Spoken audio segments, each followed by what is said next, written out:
নমস্কার বন্ধুরা, চলে এলাম নতুন একটা ভিডিও নিয়ে। তো আজকে হয়তো সারাদিন অনেকে খেলা দেখেছেন বা অনেকে দেখতে পারেনি।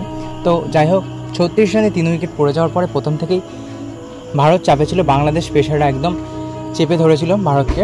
প্রথমে রোহিত শর্মা, শুভমন গিল এবং বিরাট কোহলি আউট হয়ে যাওয়ার পর এক প্রকার ধস নেমেছিল ইন্ডিয়ার।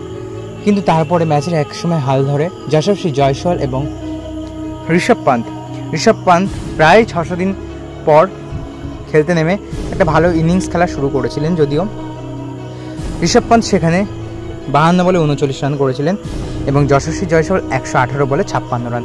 কিন্তু অবাক করার বিষয় হচ্ছে, যখন রবীন্দ্র জাদেজা এবং রবিচন্দ্রন অশ্বিন ব্যাট করতে নেমেছেন তখন স্কোরটা খুব খারাপ অবস্থায় থাকলেও সেখান থেকে 117 বলে 86 রান এবং 112 বলে 102 রান, হ্যাঁ বন্ধুরা, সেঞ্চুরি করে ফেলেছেন রবিচন্দ্রন অশ্বিন।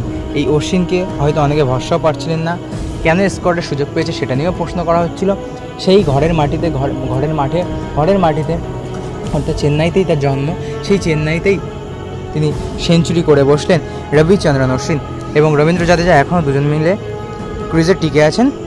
প্রথম দিনের খেলা শেষে 80 ওভারে 339 রান 6 উইকেটে ভারত। ওদিকে বাংলাদেশের হয়ে সবথেকে ভালো বোলিং করেছেন একজনই বোলার, তিনি হলেন হাসান মাহমুদ, যিনি 18 ওভার বল করে 58 রান দিয়ে চারটি উইকেটও পেয়েছেন, 4টি মেডেন উইকেট। ওভারও দিয়েছেন 3.2 ইকোনমি রেটে।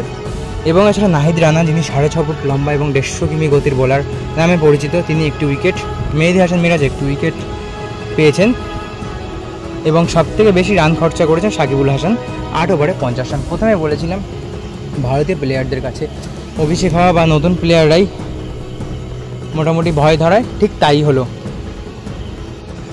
তো যাই হোক, এই ভিডিওটা এই পর্যন্ত, আশা করি ভালো লেগেছে। ভালো লাগলে অবশ্যই একটি লাইক করবেন এবং আপনার কী মতামত কমেন্ট বক্সে অবশ্যই জানিয়ে যাবেন এবং খেলাটা আপনি কীভাবে এনজয় করলেন তা কমেন্ট বক্সে অবশ্যই জানিয়ে যাবেন এবং আমাদের ফেসবুক পেজ ওয়াতান রিপোর্ট অবশ্যই ফলো করে দিয়ে যাবেন।